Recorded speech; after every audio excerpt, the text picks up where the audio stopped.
క్షణం నీ గుణగానంతో బాబా క్షణ క్షణం నీ గుణగానంతో మనసు పలికే బాబా నీకు ధన్యవాదం మనసు పలికే బాబా నీకు ధన్యవాదం నీవే భాగ్యాన్నిచ్చావు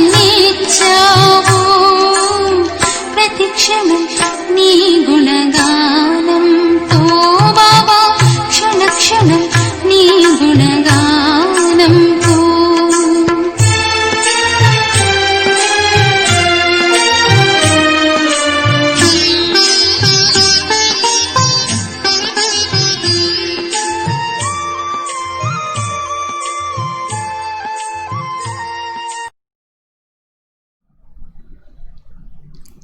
ఈరోజు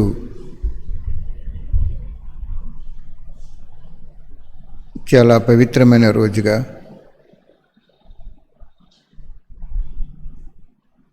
మనసారా అనుభవం చేసుకోండి.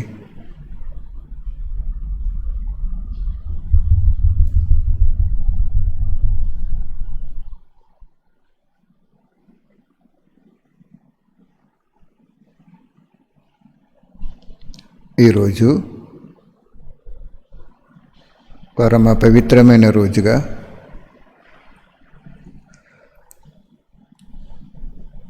ప్రతి ఒక్కరూ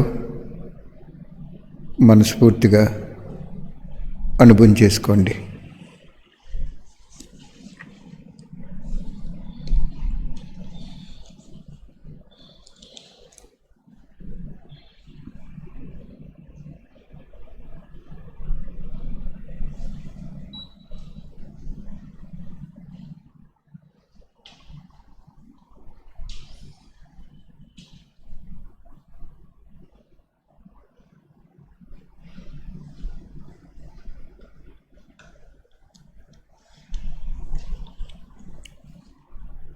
చాలా కొద్ది సమయమే మనం భగవంతుడి వాక్యాలు వింటాం, అనుభవం చేసుకుంటాం. చక్కగా వినండి, మనస్ఫూర్తిగా అనుభవం చేసుకోండి. చెప్పిన విషయాలు కర్మలోకి తీసుకురండి. తర్వాత పరీక్షలు వస్తాయి. పరీక్షల సమయంలో చదువు ఉండదు. చదువుకున్నది తిరిగి రాయవలసి వస్తుంది. మనకు పరీక్షలు ఏంటి? యుద్ధం వస్తుంది. బ్రహ్మబాబాకి శివబాబా ఆదిలో చూపించారు. అరాచకం విలయతాండం చేస్తుంది. బాబా పిల్లలైనా బయటి వాళ్ళకైనా భికారి స్థితి కూడా వచ్చేస్తుంది. ధనమున్నా ఏమీ చేయలేము. ప్రభుత్వం యొక్క వ్యవస్థ కూడా చాలా కఠినంగా మరియు కష్టంగా కూడా నడవలసి వస్తుంది. ఇవన్నీ భగవంతుడు చెప్పిన వాక్యాలు.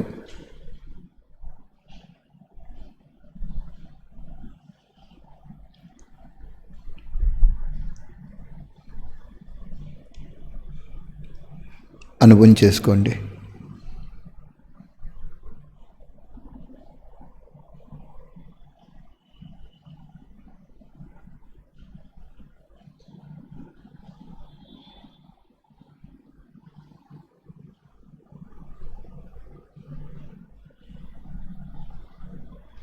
ఈ ఒక్క జన్మ, ఈ అంతిమ జన్మ, ఈ శాశ్వత జీవితం లోనిచ్చిన జన్మ సంపూర్ణంగా బాబాకు అర్పణ అవుతే 84 జన్మలు 5000 సంవత్సరాలు కూడా దుఃఖమంటే ఏంటో తెలియని వారిగా, కష్టమంటే ఏంటో తెలియని వారుగా, అనారోగ్యం అంటే ఏంటో తెలియని వారుగా, మీ జీవితం నడిచిపోతుంది.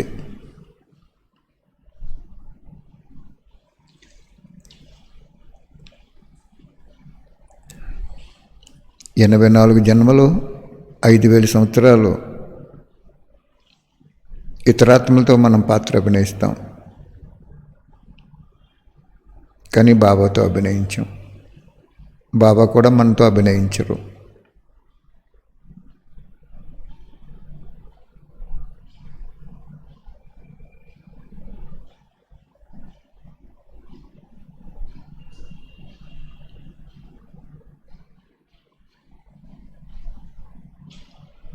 ఈ విషయాలు చాలా జ్ఞాపకం చేసుకోవాలి, మననం చేసుకోవాలి,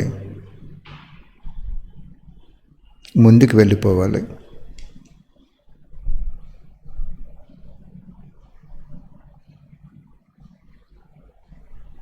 ఈరోజు మనం తెలుసుకున్నది ఏంటి? ప్రపంచంలో ప్రతి ఒక్కరి శరీరంలో ఉన్న ఆత్మ సృష్టి ఆదిలో భగవంతుడి సంకల్ప శక్తి చేత జన్మ తీసుకున్న ఆత్మలు.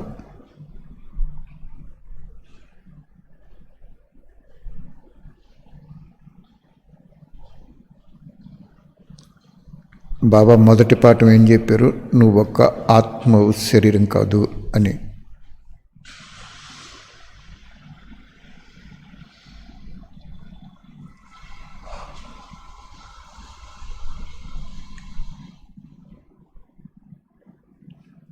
మరి ఆ లెక్కతో చూస్తే ప్రపంచంలో ఉన్న వాళ్ళందరం కూడా భగవంతుని సంతానమైన పిల్లలు, ఆత్మలం మనం అంతే.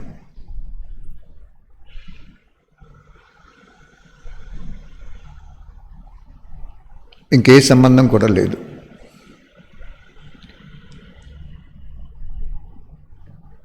అందుకే బాబా ఏమంటారు? సంభాళించండి కానీ సంబంధం పెట్టుకోకండి అంటారు.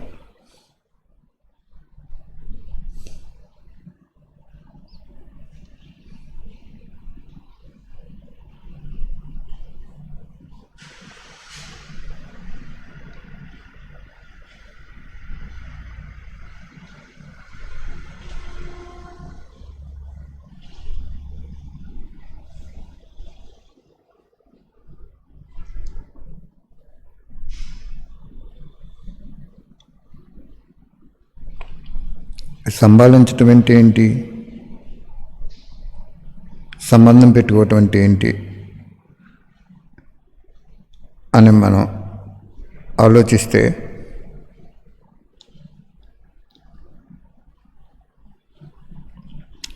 సంభాళించటం లోకధర్మం, సంబంధం పెట్టుకోవటం కుటుంబ ధర్మం.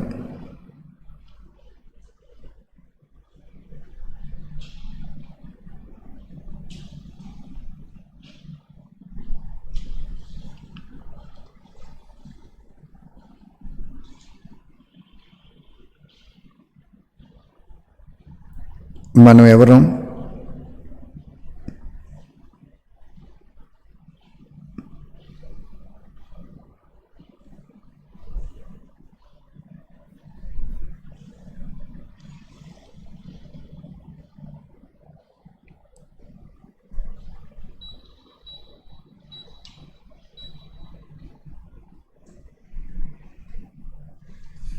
ఒక ఆత్మ. బాబా ఎవరు? ఆత్మలకు తండ్రి. మరి ఈ శరీరాలేంటి? వేషం వేసుకుని పాత్ర అభినయిస్తున్నాం.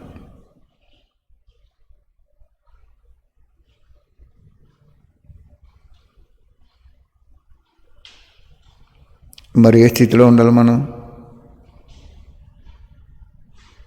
నేను ఒక ఆత్మని, అందరూ ఆత్మలే, కుటుంబంలో ఉన్న సభ్యులు కూడా ఆత్మలే, లోక సంబంధాలు కాదు అని స్థితిలోకి వెళ్ళిపోవాలి.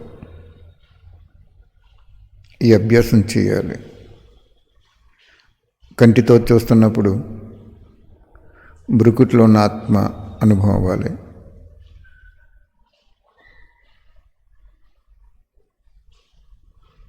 మిగిలిన జన్మలో అలా అనుభవం అలా అనుభవం అయితే మనం పాత్ర అభినయించలేము. భార్యను ఆత్మగా చూడగలమా? సత్యయుగంలో చూడగలమా? ఏ యుగంలో కూడా చూడలేం. సంబంధీకులుగా చూడగలుగుతాం.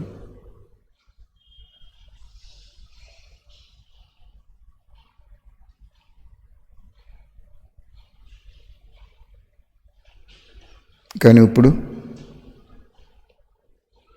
ఆత్మగా చూడగలగాలంటారు బాబా. మీ సంబంధం ఆత్మస్థితిలోకి మారిపోవాలి. ఒక ఆత్మ అంతే, దట్స్ ఆల్. ఇంకే సంబంధం లేదు. ఈ ఒక్క సంబంధము ఈ ఒక్క జన్మలో, ఈ శ్వాస జీవితంలో అనుభవం చేసుకుంటే ప్రతి జన్మలో చాలా ఉన్నతమైన సంబంధీకులు నీకు వస్తారు.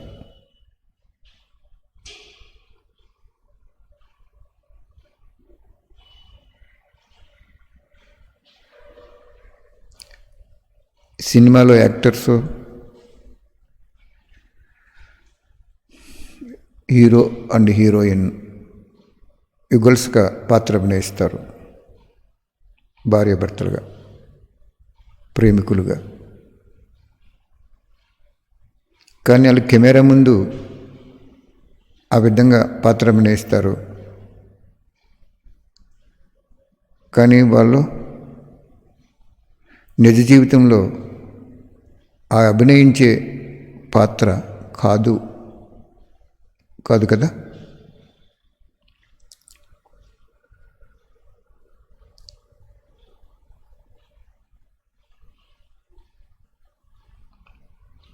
నిజ జీవితంలో అలాగ అనుభవిస్తే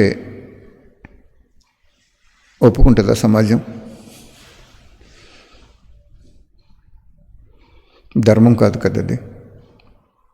కెమెరా ముందు వరకే, కెమెరా షూటింగ్ అవుతున్నంతసేపే ఆ సంబంధం.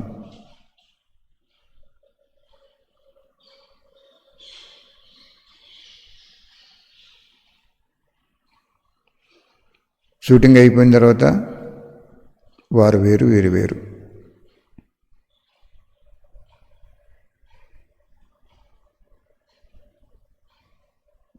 అలాగే బాబా ఏమంటున్నాడు, ఈ సంగమ యుగం షూటింగ్ సమయం.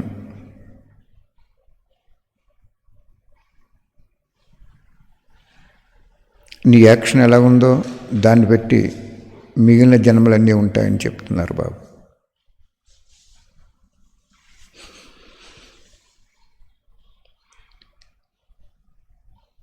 కాబట్టి బాబా ఏం చెప్తారు ఇక్కడ? సంభాళించటం వేరు, సంబంధంలోకి రావటం వేరు. పాత్రలు శుభ్రం చేయటం వేరు, ఆ పాత్రల్ని ఉపయోగించుకోవటం వేరు. పాత్రలు శుభ్రం చేసి ఒక పక్కన పెట్టాం. సంభాళించటం అంటే అది.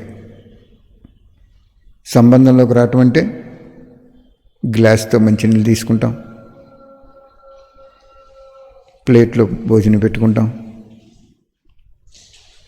గిన్నెలో పదార్థం వేస్తాం, గరిటతో వడ్డించుకుంటాం. అది సంభాళించడం అంటే.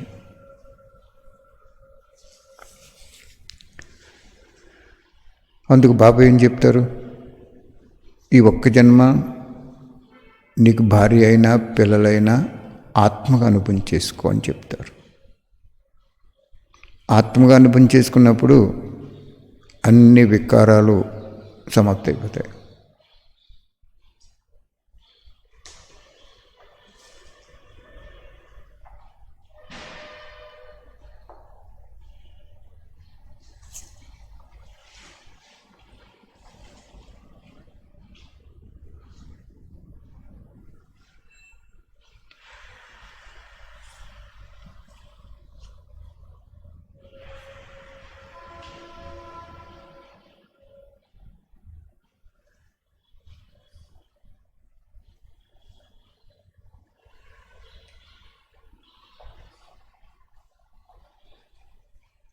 అర్థమైందా? శరీరంగా అనుభవం చేసుకున్నప్పుడు అన్ని సంబంధాలు అటాచ్మెంట్లోకి వచ్చేస్తాయి.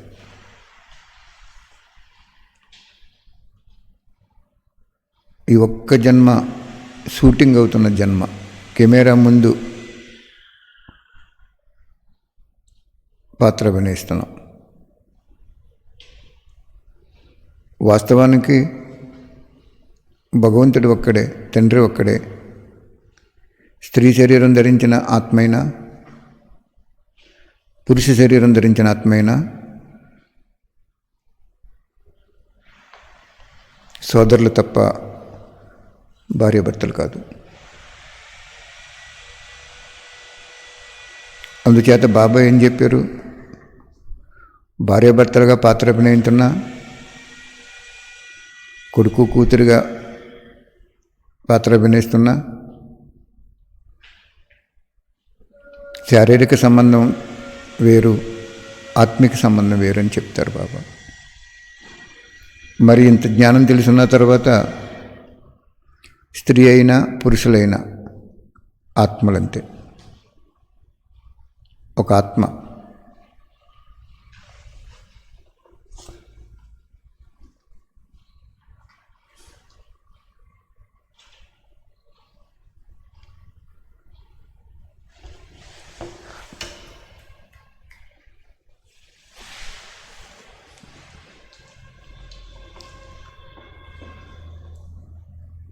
ఎందుకు ఈరోజు ఇలా చెప్పిస్తున్నారు బాబా అంటే, తండ్రి ఒక్కరే, అలౌకికాత్మలైనా లౌకికాత్మలైనా వాళ్ళు ధరించే శరీరంలో ఏదైనా వాళ్ళ శరీరంలో ఉన్నది ఆత్మ. మనం సోదరులుగా తీసుకోవాలి తప్ప శరీర సంబంధంగా తీసుకోకుండా ఉండటమే యోగం, జ్ఞానం, ధారణ, సేవ.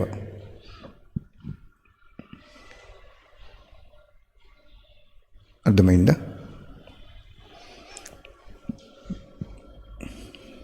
ఈ ఒక్క జన్మ, ఈ ఒక్క ఆత్మపాఠం పక్కా చేసుకుంటే ప్రతి జన్మలో కూడా అన్ని సంబంధాలు కూడా చాలా ఉత్కృష్టమైనటువంటి ఉన్నతమైనటువంటి ఆత్మలో నీ సంబంధ సంపర్కంలో శరీరాలు ధరించి లోకధర్మంగా నడుచుకుంటారు. అదే సత్యయుగంలో ఆత్మగా అనుభవం చేసుకుంటే, మిగిలిన యుగాలన్నిటిలో ఆత్మగా అనుభవం చేసుకుంటే మనకి జీవితము థ్రిల్ ఉండదు, జీవితం సంతోషంగా ఉండదు. కాబట్టి జాగ్రత్తగా అనుభవం చేసుకోండి. బాబా చెప్పిన సత్యం మనం అనుకుంటాం, బాబా మాకు కలశం ఇచ్చారు అంటాం. బాబా నీకు కలశం ఇచ్చారు అని నువ్వు ఎప్పుడైతే అనుకున్నావో నువ్వు ఆత్మస్థితి లేనట్టే.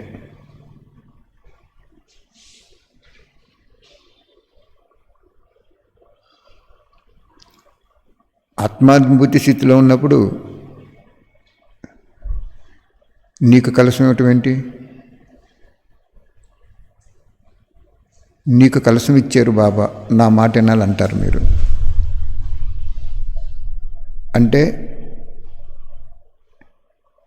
స్త్రీ కలశం ఇచ్చారు అనుకుందాం, అంటే పురుషులకు ఇంక కలశం ఇవ్వలేనట్టేనా? నీ భావన అంతేనా? లేకపోతే తండ్రి నుంచి అందరికీ సౌభాగ్యం పంచిపెట్టాలి అనే భావన ఉందా? లేకపోతే నీకు నువ్వు అథారిటీ తీసుకుని పెత్త నుంచి చలాయించాలనుకుంటున్నావా?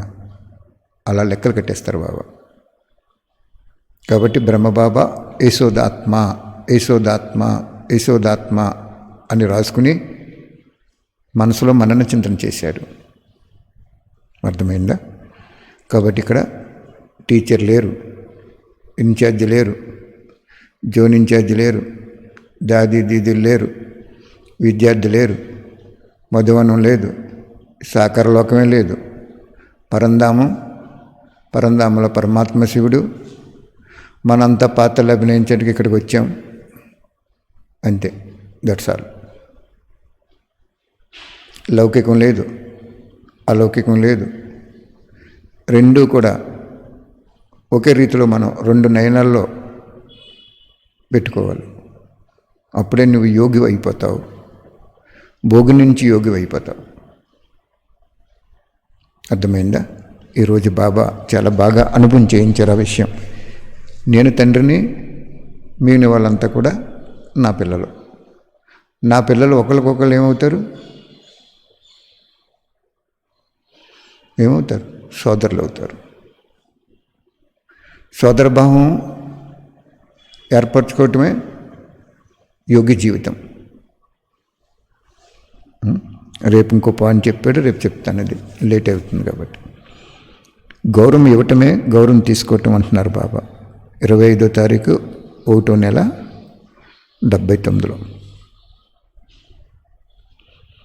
గౌరవం అనేది బ్రాహ్మణ జీవితానికి వృద్ధి కలకు సాధనం. ఎంతెంత గౌరవం ఇస్తుంటారో మీరు ఇతరులకి, కళ వృద్ధి అవుతుందని చెప్తున్నారు బాబు. ఎవరైతే గౌరవాన్ని ఇస్తారో ఆ విశేషాత్మకు వర్తమాన సమయంలో మరియు జన్మాంతరాలు ఇతరాత్మల ద్వారా గౌరవం పొందటానికి పాత్రులుగా అయిపోతారు. ఈ ఒక్క జన్మ ఇతరులకు గౌరవం ఇస్తామో అటువంటి గౌరవం ఇచ్చే విశేషాత్మకి వర్తమాన సమయంలో గౌరవం లభిస్తుంది. మరియు జన్మాంతరాలు ఇతరాత్మ ద్వారా గౌరవం పొందటానికి పాత్రులు అవుతారు అంటున్నారు బాబా. భగవంతుడు కూడా సాకార సృష్టిపై పాత్రను అభినయిస్తూ ఆదికాలం నుండి పిల్లలకు గౌరవం ఇచ్చారు. పిల్లల్ని స్వయం కంటే శ్రేష్టంగా భావించి పిల్లల్ని ముందు స్వయం అర్పణ ఇవ్వారు. భగవంతుడు అర్పణ ఇవ్వారంటే పిల్లలకి. మొదటి పిల్లలు, తర్వాత బాబా అని ఆయన మనల్ని ముందు పెట్టారంటున్నారు. మరి ఆయన మనం ముందు పెట్టినప్పుడు మనం ఆయన ముందు పెట్టామా చెప్పండి? ఏమీ పెట్టలేదు. ఆయన ముందు పెట్టామనే స్థితి మనకుంటే ఇంక అస్సలు ఈ లోకంలో ఏది కూడా మనం స్వీకరించాం. బాబా చెప్తున్నారు, గౌరవం ఉంచుకోవటం మొదటి విషయం. బాబాపై గౌరవం, బాబా ద్వారా లభించే జ్ఞానంపై గౌరవం, స్వయంపై గౌరవం, సంపర్కంలో వచ్చిన బ్రాహ్మణాత్మలైనా కానీ అజ్ఞాని ఆత్మలైనా కానీ వారిపై కూడా గౌరవం ఉంచుకోవాలి. ఈ 4 విషయాల్లో మిమ్మల్ని మీరు పరిశీలించుకోండి, మీ రికార్డు ఎలా ఉందో అని. 4 విషయాల్లో ఎన్ని మార్కులు, 4 విషయాల్లో ఎక్కువ, కొన్నింట్లో తక్కువ అలా ఉన్నాయా అని అడుగుతున్నారు బాబా. ఒకటేంటి?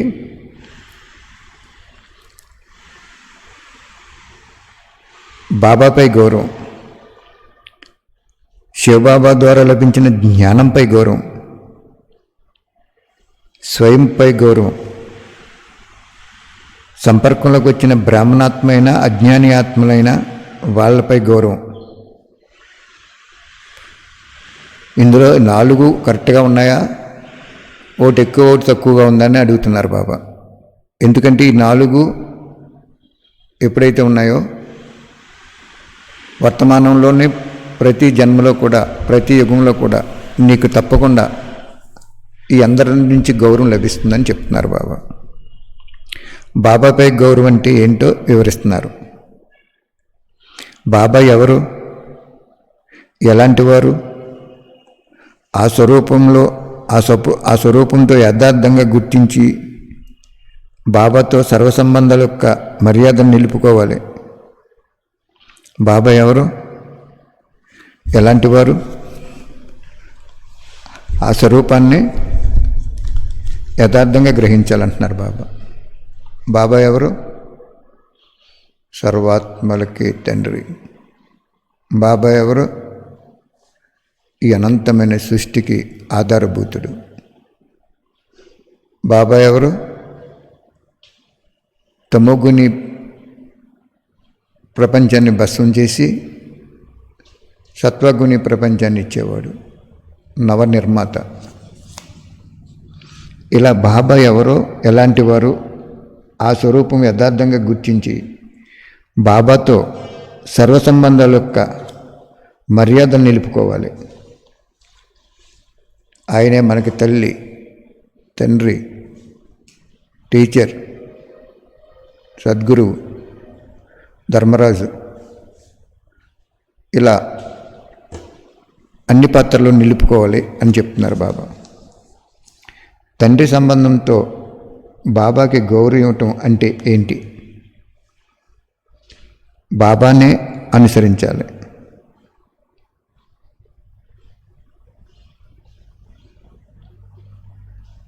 శిక్షకుని సంబంధంలో గౌరవం ఇవ్వటం అంటే ఏంటి? బాబా చెప్పే చదువు రోజు సరిగ్గా చదువుకోవాలి.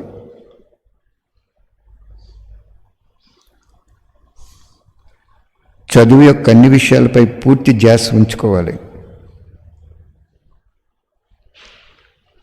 సద్గురువు సంబంధంలో గౌరవం అంటే ఏమిటి?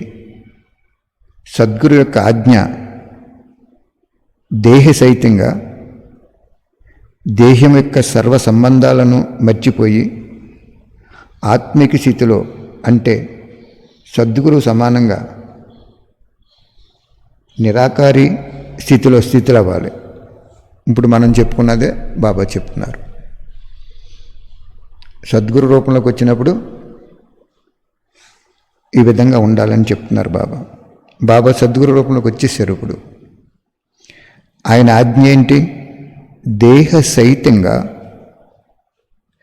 దేహం యొక్క సర్వ సంబంధాలను మర్చిపోయి ఆత్మిక స్థితిలో, అంటే సద్గురు సమానంగా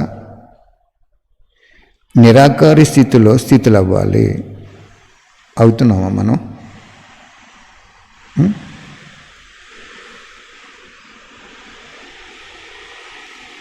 ఇప్పుడు సద్గురు ఆజ్ఞ అదే, దేహ సహితంగా దేహం యొక్క సర్వ సంబంధాలను మర్చిపోవాలంటున్నారు బాబా. బయట వాళ్ళు చూసారా, ఏదైనా కరోనా వచ్చినప్పుడు, ఇదివరకు హాస్పిటల్ అక్కడ కంటైన్మెంట్ జోన్లో ఉన్నప్పుడు ఆ శవాన్ని అక్కడే అలా తీసుకువెళ్ళిపోయి దహనం చేసేసేవారు.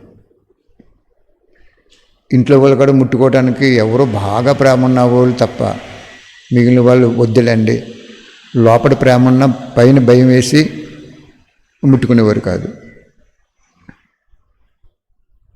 బయట వాళ్ళకి వచ్చేసింది ఆ స్టేజీ, కానీ బాబా పిల్లలకు వచ్చిందా అని అడుగుతున్నారు బాబా. బాబా పిల్లలకి ఏం చెప్తున్నారు? దేహ సహితంగా దేహం యొక్క సర్వ బంధనాలను మర్చిపోయి ఆత్మిక స్థితిలో, అంటే సద్గురువుని సమానంగా నిరాకారి స్థితిలో అవ్వాలి. ఇంకా భగవంతుడు ఇప్పుడు నిరాకారుడిగానే ఉన్నాడు. మధువనంలో వచ్చి తర్వాత పాకిస్తాన్లో వచ్చినప్పుడు తల్లిగా, తండ్రిగా, టీచర్గా ఉన్నాడు. నిరాకారుడే, కానీ 3 పాత్రలు అభినయించారు. కానీ సద్గురు పాత్రలోకి వచ్చేటప్పటికి ఇప్పుడు ఒక మంచి పాయింట్ చెప్పారు బాబా. నేను కూడా ఎప్పుడు వినలేదు, ఇది చదవలేదు కూడా, అంటే జ్ఞాపకం లేదు, చదివినా కానీ. సద్గురు పాత్ర అంటే నిరాకారుడు. నువ్వు కూడా నిరాకారి స్థితికి వచ్చేయాలి. చదువుపై, అంటే ఆజ్ఞపై గౌరవం ఇవ్వాలి అని చెప్తున్నాడు. ఇప్పుడు ఆజ్ఞ ఏమిచ్చాడు మనకి? ఏమిచ్చాడు?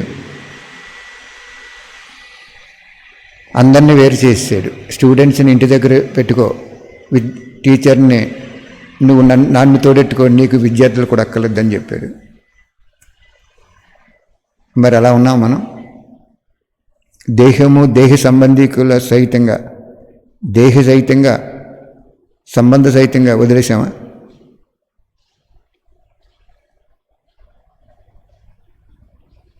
ఏం వదలలేదు మనం. అంటే సద్గురువు ఆజ్ఞకి విలువ ఇవ్వలేదు. అంటే ఇప్పుడు ఎలా ఉన్నాడు ఆయన? నిరాకారుడిగా ఉన్నాడు. నువ్వెలా ఉండాలి? నిరాకారి ఆత్మగా ఉండాలి. నిరాకారి ఆత్మకి సంబంధం అంటే ఏంటో తెలియదు.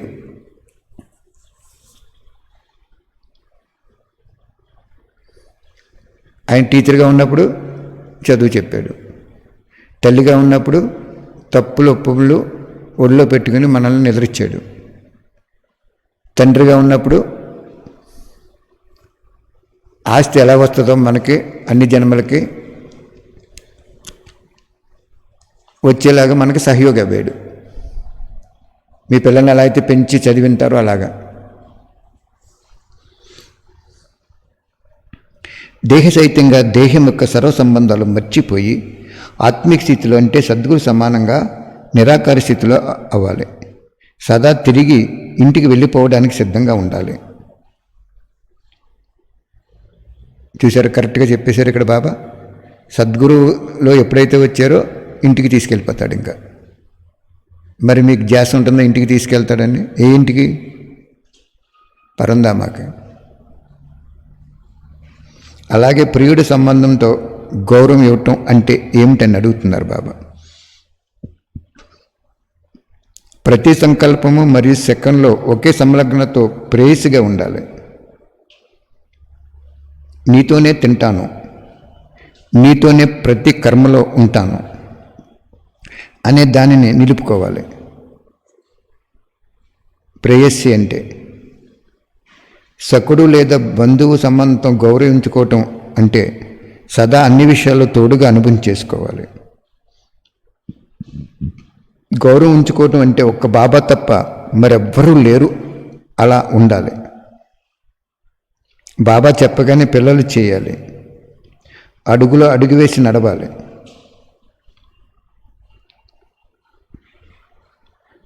ఏది? ప్రేయస్సి బంధు సంబంధంలో, సకుడు లేదా బంధు సంబంధంలో ప్రేయసిగా ఉండాలంటే నీతోనే తింటాను. మనం ఇప్పుడు బాబా పిల్లలు చాలామంది ఏమంటారంటే, వివాహం బాబా పిల్లలాగానే భార్య భర్తల్ని వేరు చేసేస్తారు. ముందు దీని పవిత్రత పాటించండి, శారీరక పవిత్రత అని చెప్తారు. కానీ ఇక్కడ ఒక కీన్ అబ్జర్వేషన్ పాయింట్ చెప్తున్నాడు బాబా. అలా పాటించే మంచిదే, కానీ ఆ పాటించేటప్పుడు ఆతల వ్యక్తి దుఃఖపడకూడదు. అది చాలా లోతుగా ఉంటుంది, తర్వాత చెప్తాను.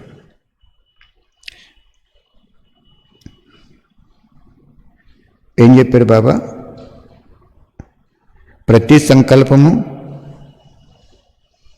ప్రియుడి సంబంధంతో గౌరవం అంటే ఏంటి అంటే, భగవంతుని ప్రియుడిగా చేసుకున్నావు నువ్వు, భర్తను వదిలేసావు.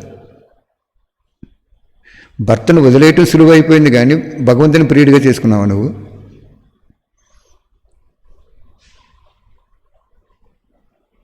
ఇక్కడ చాలా డీప్గా ఉంటుంది పాయింట్. ఇక్కడ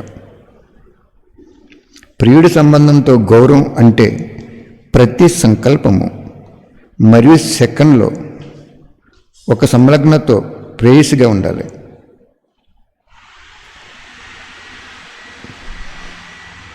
నీతోనే తింటాను, నీతోనే ప్రతి కర్మలో ఉంటాను అని దాన్ని నిలుపుకోవాలి. బాబా నీతోనే తింటాను, నీతోనే ప్రతి కర్మలో ఉంటాను అంటే దాని అర్థం ఏంటి? మనం జ్ఞానంలోకి వచ్చిన తర్వాత భర్తను వేరు చేశారు అనుకోండి మాతలో, అది ఒక నియమంగా నడిపించేసుకుంటున్నారు. బాబా అందుకే అంటాడు, అమాయక మాతలు కూడా పవిత్రతను పాటించారు అని. అమాయక మాతలని ఎందుకన్నాడంటే, అక్కడ కాశీ వెళ్ళినప్పుడు నీకు ఇష్టమైన పదార్థం వదిలేయమంటారు. ఒక ఇష్టమైన పదార్థం వదిలేస్తే భగవంతుడు మనకు రాజీ అయిపోతాడా? చెప్పండి, ఆలోచించండి. ఇంకా ఎన్నో ఇష్టమైనవి ఉంటాయి. ఇష్టమైన పదార్థం వదిలేయటం కాదు, భగవంతుడు ఇష్టమైన వాళ్ళే.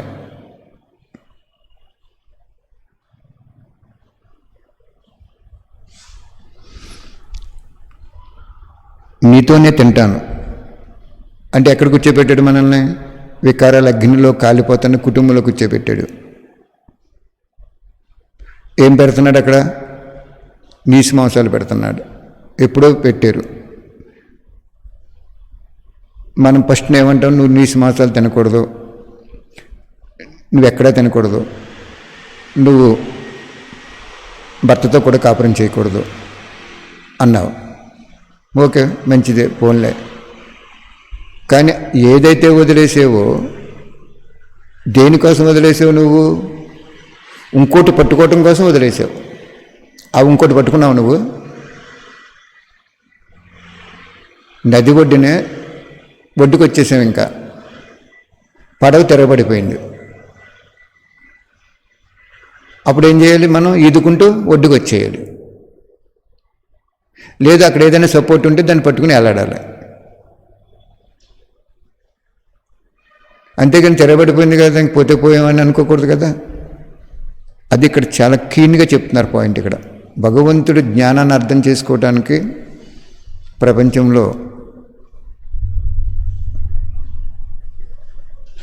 ఎవరికో ఒక్కరికి ఉంటుంది అంతే, ఇద్దరికో ముగ్గురికో ఆయన జ్ఞానం అర్థం చేసుకోవటం.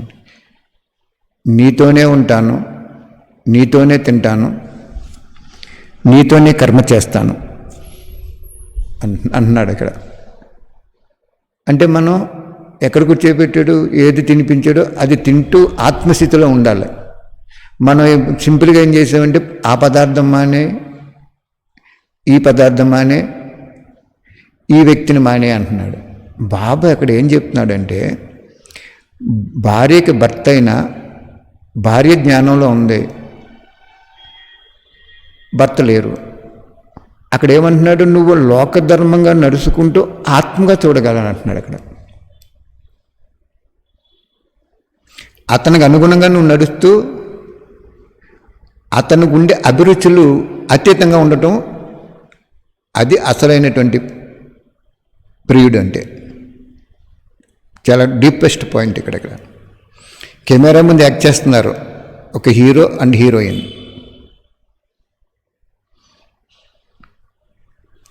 ఒక లవ్ సీన్లో యాక్ట్ చేస్తున్నారు. యాక్ట్ చేస్తున్నప్పుడు ఇద్దరు కూడా కెమెరా ముందు యాక్ట్ చేస్తున్నారు అనేటువంటి జాస్ ఉంటుంది తప్ప శారీరక సంబంధం అనేది ఉండదు అక్కడ.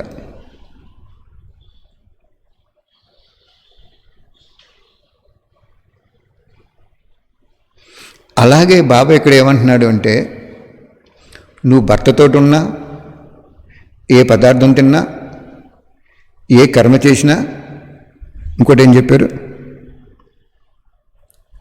నన్ను తోడెట్టుకో అంటున్నాడు అక్కడ బాబా. అంటే నువ్వు భర్తను చూస్తున్నప్పుడు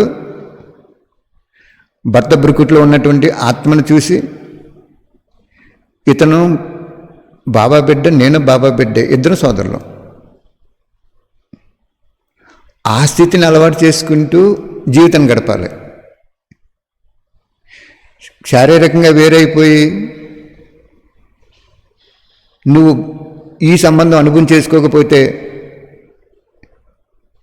భర్తకి ఏదైనా ఒంట్లో పోకపోయినా, భర్త ఏదైనా అనారోగ్యం అయిపోయినా, ఆర్థికంగా దెబ్బతిన్నా, తప్పకుండా నీ మనసు లాగుతుంది. అటు మనసు లాగింది అంటే సంబంధం జోడించినట్టే ఇక్కడ.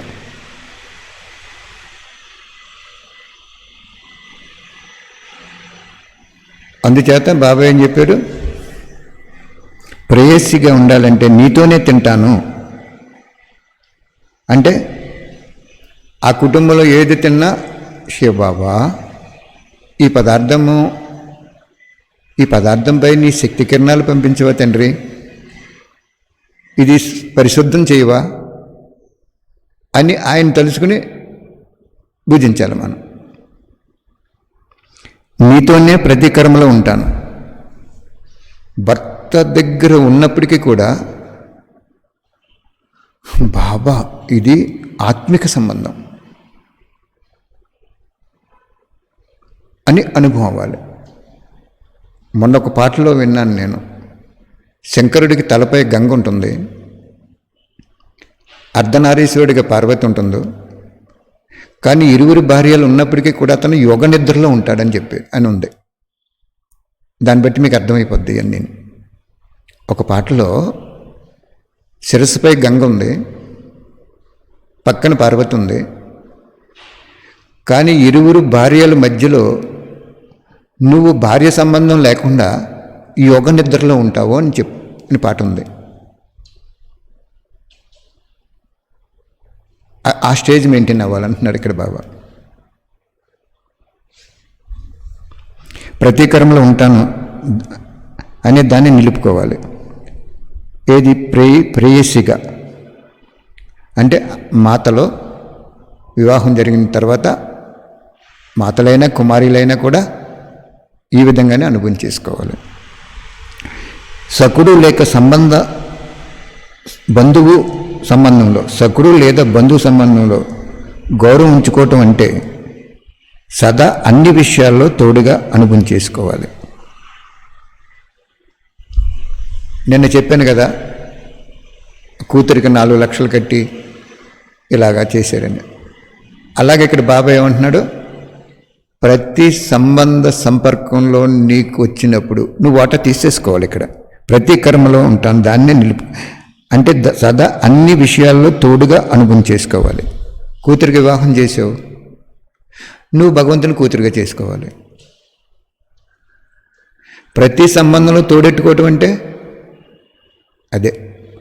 నీకు కూడా నీడొస్తుందంటే రాకుండా ఉంటుంది. అది నేడెప్పుడు నీ వెంట ఉంటానే ఉంటుంది. సకుడు లేదా బంధువు సంబంధంతో గౌరవం ఉంచుకోవటం అంటే సదా అన్ని విషయాల్లో తోడు అనుభవం చేసుకోవాలి.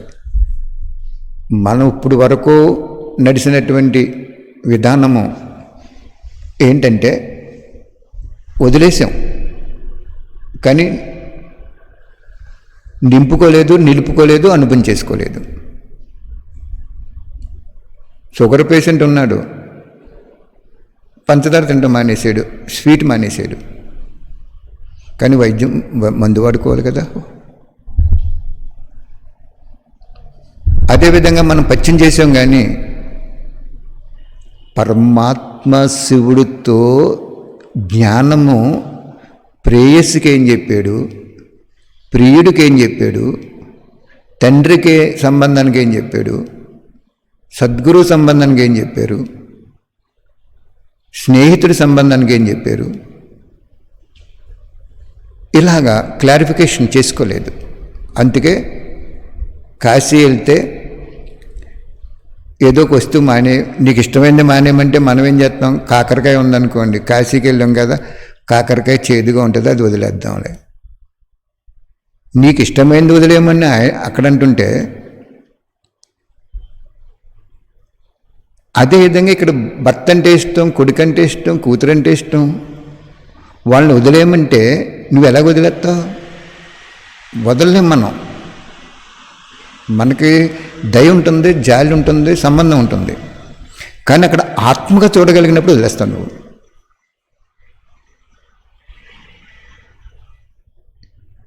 ఎందుకంటే భగవంతుడు వచ్చినప్పుడు ఇంకా మనకు సంబంధం లేదు. కెమెరా దగ్గరికి వెళ్ళినంచేపు ప్రేక్షకులను ఆకర్షించడం కోసం రియల్గా యాక్ట్ చేస్తారు. కెమెరా నుంచి షూటింగ్ నుంచి తప్పుకున్నప్పుడు వాళ్ళు వేరు. ఆ హీరోయిన్కి హీరో భర్త ఉంటారు లోకధర్మంగా, హీరోకి హీరో భార్య ఉంటుంది. అదేవిధంగా ఇక్కడ బాబా సంబంధాన్ని తెంచుకోవటం సులువైంది, కానీ సంబంధాన్ని ఉంచుకోవటం కష్టమైంది. బ్రహ్మబాబా సర్వస్య త్యాగి.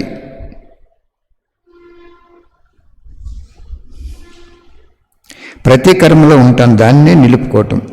సకుడు లేదా బంధువు సంబంధంలో గౌరవం ఉంచుకోవటం అంటే సదా అన్ని విషయాల్లో తోడును అనుభవం చేసుకోవాలి. గౌరవం ఉంచుకోవటం అంటే ఒక్క బాబా తప్ప మరెవ్వరూ లేరు అని ఉండాలి. బాబా చెప్పగానే పిల్లలు చేసేయాలి, అడుగులో అడుగు వేసి నడవాలి. అది బాబా చెప్తున్నారు. పిల్లలు చేయాలి, అడుగులు అడుగు వేసి నడవాలి. మన్మతము పరమతము అనేవి బుద్ధి నుండి పూర్తిగా తీసేయాలి. అవి అంటే ఏమిటో తెలియకూడదు. ఒకే శ్రీమతంలో నడవాలి. విన్నా బాబాతోనే, మాట్లాడినా బాబాతోనే, చూసినా బాబానే, నడిచినా బాబాతోనే, ఆలోచించిన బాబా విషయాలనే, చేసిన బాబా చెప్పే శాస్త్రకర్మం చేయాలి. దీన్నే బాబాపై గౌరవం యొక్క రికార్డు అని అంటారు. చూసారా, మన్మతము పరమతము అనేది బుద్ధి నుండి తీసేయాలంటున్నారు బాబా. ఈ రెండు చాలా డేంజర్ అండి. నీ మనసు చెప్తుంది ఇది కరెక్ట్ కాదని. ఏది కరెక్టో జ్ఞానం చెప్తుంది. అక్కడ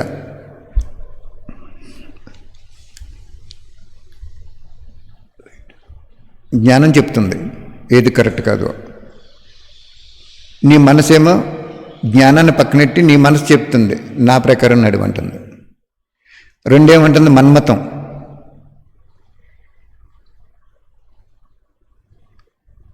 పరమతం ఇతరులు చెప్పేది. మన్మతం పరమతం ఈ రెండు కూడా ఏంటో తెలియని వాడిగా అయిపోవాలంటున్నారు బాబా. అలా ఉన్నామా మనం? లేవు. ఎవరతను? సృష్టికర్త. ఎవరతను? జ్ఞానసాగరుడు. ఆ చదువు ఎన్నాళ్ళకి ఫలితం? 84 జన్మలకి.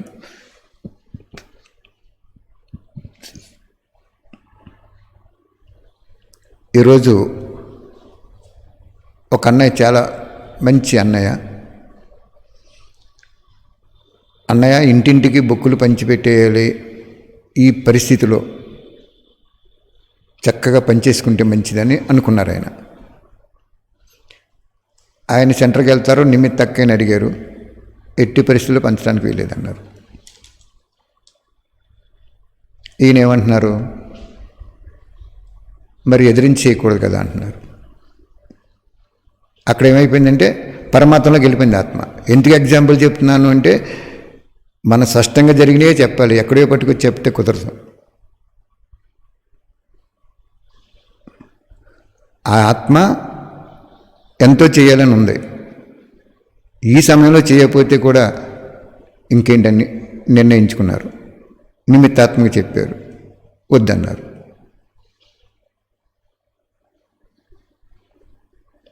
మరి నేనేం చేయను అన్నయ్య అన్నారు. అదే చెప్తున్నారు ఇక్కడ బాబా. మనసు ఏం చెప్పిందో, ఇంటింటికి బుక్కులు పంచిపెట్టేసి నువ్వు ఒబ్బడైపో, ఒంటరికి బాబాయ్ అంటే వెళ్ళిపోవాలి. మనం 10 మందికి చెప్పేసి ప్రాప్తి తయారు చేసుకోవాలి. అక్కడ పరమాత్మ ఏం చెప్పిందో, నువ్వు పంచడానికి వెళ్ళలేదు అంది. ఆత్మ ఏమైందో వాళ్ళకి వశం అయిపోయింది. అక్కడ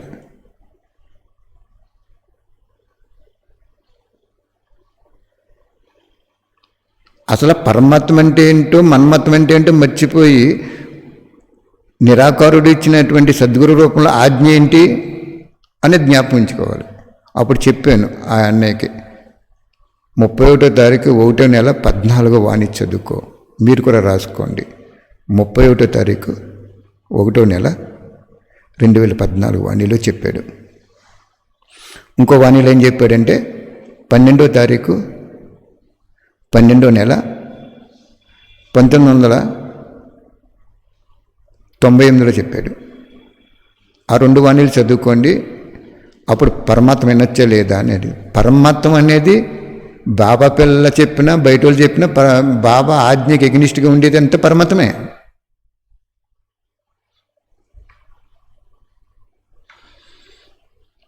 అప్పుడు అన్నయ్యకి మంచి ప్రేమగా చెప్పించారు బాబా.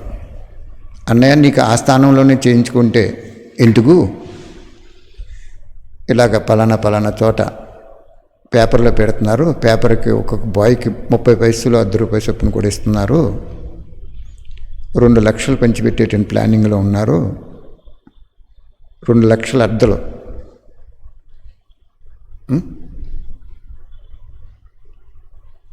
₹1,00,000 అవుతుంది. నువ్వు అక్కడ పంచిపెట్టుకో.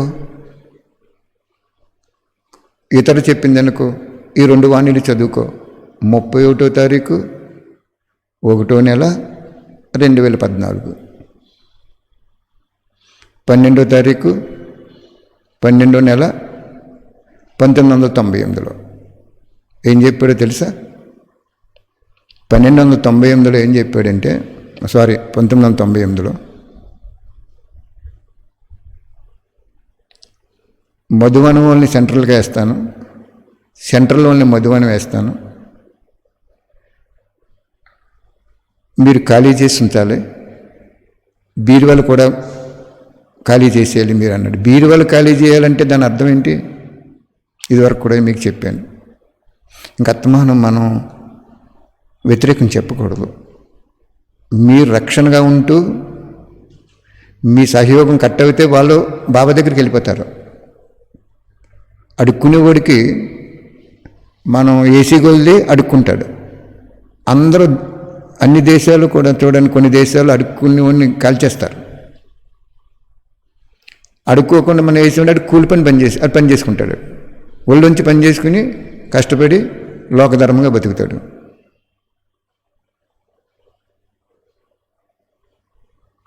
అప్పుడు ఆ అన్నయ్య ఒప్పుకున్నారు. మీరు చెప్పింది బాగుంది అన్నయ్య, నీ భాగ్యం కోసం చూసుకో, నువ్వు సేవలో కూడా మార్కులు తెచ్చుకో, 35 నుంచి 50 మార్కులు రావాలి. నువ్వు వాళ్ళు మానేయమంటే నువ్వు మానేసేవంటే నువ్వు నిరాకారుడు సద్గురు పోస్టులో ఉన్నవాడిని ఆజ్ఞని ధిక్కరించావు.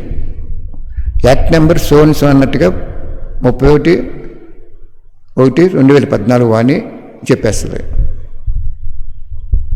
నీకు వాణి జ్ఞానం లేక నువ్వు జ్ఞానిలై ఉన్న వాళ్ళని పట్టుకున్నావు, జ్ఞానిలై కూడా అజ్ఞానంగా ప్రవర్తించే వాళ్ళని పట్టుకున్నావు అని చెప్పేటప్పటికి ఓకే అయిపోయింది. అక్కడ క్లారిటీ ఇచ్చారు బాబా. ఆ ఆత్మ పరవశించింది, పరమాత్మానికి వశమైపోయింది ఏమో ఇడిపించాడు. ఈ యాక్ట్ నెంబరు ఎలాగైతే జడ్జి గారు పలానా యాక్ట్ ప్రకారం నీకు ఈ శిక్ష పడిందంటాడో, పలానా వాణి ప్రకారం నీకు వచ్చిన డౌట్ బాబా క్లియర్ చేశాడని చెప్పారు. ఆయన ఇంకా చదవకుండానే, క్లారిటీ నేను ఇవ్వకుండానే ఓకే అన్నయ్య ప్రొసీడ్ అయిపోండి, ఎక్కడొక్కడ ₹1,00,000 పంపలేను కానీ ఎంతో కొంత నేను పంపించుకుంటానన్నారు. ఓకే, అదన్నమాట. అక్కడ మనకి అంత పవర్ ఉండాలి. ఎంత పవర్ ఉండాలంటే ఒకే సెకండ్లో ఆ పరమాత్మకి వశమైపోయిన ఆత్మని విడిపించి పరమాత్మ మతంలోకి జంప్ చేయించి భాగ్యవేదాత ఇచ్చే భాగ్యాన్ని పొందేలాగా చేయాలి. మనం ఏమివ్వట్లేదు కదా, మన దగ్గరే ఉంది ఇవ్వటానికి. అదే చెప్తున్నారు ఇక్కడ బాబా. సద్గురువుకి గౌరవం ఇవ్వటం అంటే సద్గురు ఆజ్ఞ ప్రకారము నడవాలి. ప్రతి కర్మలో మరెవరూ లేరు, ఇంక బాబా ఒక్కరే ఉన్నారు. బాబా అడుగులో అడుగు వేసేయాలి. మన్మతము పరమతము అనే బుద్ధి నుండి పూర్తిగా తెచ్చిపోవాలి. అవి అంటే ఏమిటో తెలియకూడదు. ఒకే శ్రీమతంలో నడవాలి. విన్నా బాబాతోనే, మాట్లాడిన బాబాతోనే, చూసిన బాబానే, నడిచిన బాబానే, ఆలోచించిన బాబానే. శాస్త్రకర్మ చేయాలి. దీన్నే బాబాపై గౌరవం యొక్క రికార్డ్ అంటారు. ఈ విధంగా పరిశీలించుకోండి. మొదటి విషయంలో మొదట తరగత లేక రెండవ తరగత, అఖండంగా ఉన్నానా లేకపోతే ఖండితం అయిపోయినా, అచంచలంగా ఉన్నానా లేక పరిస్థితులు అనుసరించి రికార్డు తేడా వచ్చేసిందా పరిశీలించుకోండి అంటున్నారు బాబా. చూసారు బాబా, ఆ ఆత్మ అలా ఉండిపోయారు. 2 వాణీలు సారం చెప్పేటప్పటికీ, వాణీల సారం కూడా చెప్పలేదు, డేట్ చెప్పేటప్పటికి పరమాత్మ నుంచి పరమాత్మ మతంలోకి వచ్చేసారు. సహయోగి అయిపోయారు అక్కడ. అదే ఇక్కడ బాబా క్లియర్ చేస్తున్నారు. ఇక్కడ మీరు ఒకటే గుర్తుంచుకోండి, భగవంతుడు ఎప్పుడైతే భూమి మీదకి వచ్చాడో, నీ భార్య శరీరంలో ఉన్నది ఆత్మ. నీ భార్య శరీరము ఒక బొమ్మ ఆట లాంటిది. అది పిల్లలకి బొమ్మ ఆటలు ఎలాగెత్తామో అలాగా. నీ కొడుకు అంతే, కూతురు అంతే. అందరినీ సంభాళించి అందరినీ బాబా దగ్గర చేర్చడానికి నీ నమ్రత, నీ సహనశీలత, నీ దివ్యత ఉండాలి. అట్లు కూడా లొంగలేనప్పుడు నువ్వు వాళ్ళని దయావృద్ధంతో చూస్తూ, నాన్న ఈ డిబ్బీలో ₹1 వేసుకోండి అప్పుడప్పుడు అనాలి. నువ్వు ప్రజల్లోకి వస్తావని చెప్పకూడదు. తప్పకుండా ప్రజల్లోకి వచ్చేస్తారు వాళ్ళు. నీ వెంట సత్యోగం వచ్చేస్తారు. నీ కుటుంబంలో మాత్రం నీకు దగ్గర కుటుంబంలో ఉండరు. నీ రాజ్యంలో ఉంటారు, కుటుంబంలో ఉండరు. ఎంచేత భగవంతుని కుటుంబంగా చేసుకోలేదు వాళ్ళు. కానీ రాజ్యం తయారు చేయడానికి ఎంతో కొంత సహయోగవి ఆ పుస్తకాల రూపంలో మార్చుకుని మనం పెంచాం కాబట్టి వాళ్ళు రాజ్యంలోకి వస్తారు, కుటుంబంలోకి రారు. నువ్వు బాబాని ఈ విధంగా సంభాళించుకుంటే, తోడెట్టుకుంటే రాయల్ ఫ్యామిలీకి వెళ్ళిపోతావు నువ్వు. నీ కొడుకు, కోడలు, కూతురు, అల్లుడు ఎవరూ జ్ఞానంలో లేరు, భర్త లేరు. వాళ్ళు ప్రజల్లోకి వచ్చేస్తారు. వాళ్ళను నువ్వు సహయోగం చేయితే, వాళ్ళని నువ్వు అసహించుకుని వాళ్ళని వేరు చేసి వాళ్ళు పనికిరాలుగా చూస్తే మొత్తం వంచితం అయిపోతారు వాళ్ళు. అది జ్ఞాని యొక్క ఆత్మ యొక్క లక్షణం కాదు. ఇంకా బాగా చెప్తారు చూడండి బాబా చెప్తున్నారు, మన్మత్తము పరమత్తము అనేవి బుద్ధి నుండి పూర్తిగా తీసేయాలి. అవి అంటే ఏమిటో తెలియకూడదు. ఒకే శ్రీమతంలో నడవాలి. రెండో విషయం, జ్ఞానంపై గౌరవం అంటే ఏంటంటున్నారు బాబు. ఆది నుండి ఇప్పటి వరకు ఏవైతే శివబాబా మహావాక్యాలు చెప్పారో ఆ మహావాక్యాలపై అచంచల నిశ్చయం ఉండాలి. ఎలా అవుతుంది, ఎప్పుడు అవుతుంది, అవ్వాలి. కానీ ఇది సత్యమే. కానీ ఇలా ప్రశ్నలు రావటం అంటే సూక్ష్మ సంకల్ప రూపంలో సంశయం రావటం, ఇది కూడా జ్ఞానాన్ని అగౌరవపరిచినట్లే అంటున్నారు బాబా. జ్ఞానంపై గౌరవం అంటే ఏంటంటే ఆది నుండి ఇప్పటి వరకు ఏవైతే మహావాక్యాలు చెప్పారో ఆ మహావాక్యాలపై అచంచల నిశ్చయం ఉండాలి. ఆ నిశ్చయం చంచలం అవ్వకూడదు అంటున్నారు బాబా.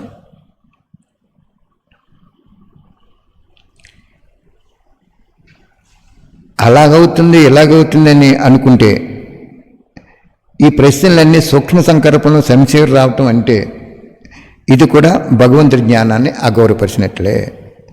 చెప్పాను కదా మీకు నేను, మన బిల్డింగ్ కొనుక్కోమని బాబా పిల్లలకి, మనం తయారు చేసిన పిల్లలకి, అర్హత ఉన్న పిల్లలకి చెప్తే వాళ్ళు ఏమన్నారు, నువ్వు పాపరైపోతున్నావని నేను కూడా పాపరైపోవాలా అన్నారు. పాపరైపోవటం ఏంటి?